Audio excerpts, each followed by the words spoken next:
these Pacers, bro, they something else. They're something different, man. They just like, I'd imagine that must be like when you're in a Halloween or a Friday the 13th movie and you keep stabbing Jason and Michael Myers and then you turn around and homeboy's still coming at you.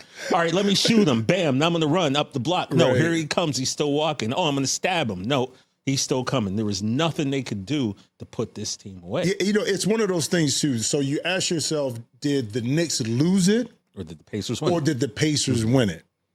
And two things can be right at the same time. I think the Pacers, because of the way the game is today with the three-point line, a 20-point lead, 15-point lead is nothing with two minutes left in the game, 2.5 minutes. Reason why is because it's really if it's a 15-point game, it's a 5-possession game. True that. Okay, so now you're with 5 threes, which we saw happen at the end of this, you can get back in the game. So you're never out of it, especially with the team that uses the three-point line to their advantage. If you're not a volume three-point shooting team and that's not your thing, then sometimes it's tougher to get back in games. But if that's what you do and now you can pick up the pace, that's something Indiana. And if Indiana made the little plays down the stretch, they got the stops when they needed. Yep. They forced New York to kind of get out of their comfort zone when they were rolling in that fourth quarter, especially late in the fourth quarter, under 5 minutes.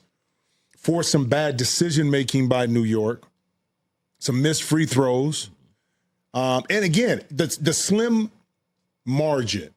If Nembhard misses one or two of those threes at the end, the game is over. True.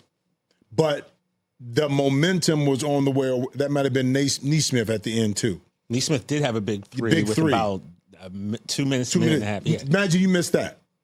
Okay, Nesmith, you missed that. That changes everything. So when I look at the game, the coaches tell you this all the time. Give yourself a chance to win. Just stay in the game. Despite what may be happening in the other 3 quarters, 3.5 quarters, if you got a chance to get back in and put the pressure on the opposing team, and that's something I saw from a basketball perspective Indiana do. And it was actually Nembhard who actually hit the three that I was talking about. But let me ask you this, because, of course, you've played basketball at the highest level, so it's for me, I like to get in your brain a little bit. When you're the Knicks, I'd have to think that your whole thought process is don't let Tyrese Halliburton beat you. It seems like when you have a player on one of those teams, it's always like, let the other guy beat you if you're going to lose. I'm not saying they let this man. There's numbers. But I'm looking at the numbers. He had one 30-point game this season, and he had 30 yesterday.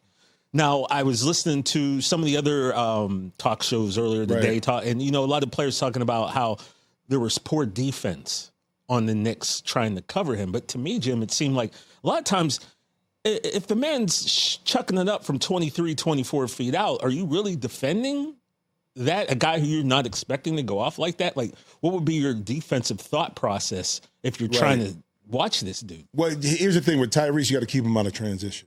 You got to keep Tyrese out of transition, force him to operate in the half court. How you play the pick and roll with Miles Turner, Obi Toppin is very important because if he can turn the corner and get that big body downhill, then it makes it tougher to stop him. Yeah. Now, is he getting these shots in transition? Is it off of some kind of penetration and now pitch and he's shooting?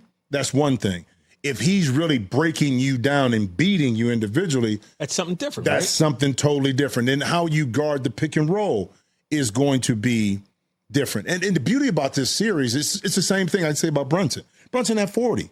Okay, I think he joined Michael Jordan, Kobe Bryant, Jerry West, James Harden, I think Allen Iverson as one of the guards with the most 40-point games in a playoff game. Okay. That's some company. Those are some good players. Okay.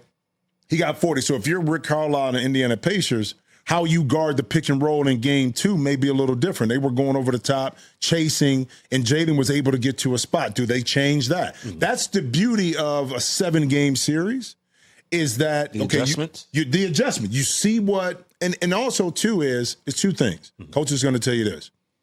One, we go back and look at it and say, well, they'll ask what adjustments you need to make.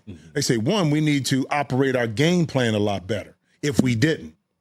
See, that's a key too. Coaches look at it and say, like when Clippers were playing Denver, I think it was game 1. Game 2, it might have been game 1 or game 5. You know, it was all about, it wasn't that they didn't play well, it's that they didn't execute the game plan the way it was supposed to. So coaches will say that, like, yeah, I mean, there's not too much of a, if we execute the game plan, we got a chance. But that's the beauty of, TJ, to me, of game 2, is watching how these adjustments or how we tweak the game plan just a little bit, or do we execute it a lot better? Because down the stretch of the game, it was one team that made the plays, and that was Indiana. Check out new episodes of The Jim Jackson Show every Thursday. Watch on the Rich Eisen Show YouTube page. Follow the show on Instagram at Jim Jackson Show, or listen wherever you get your podcasts.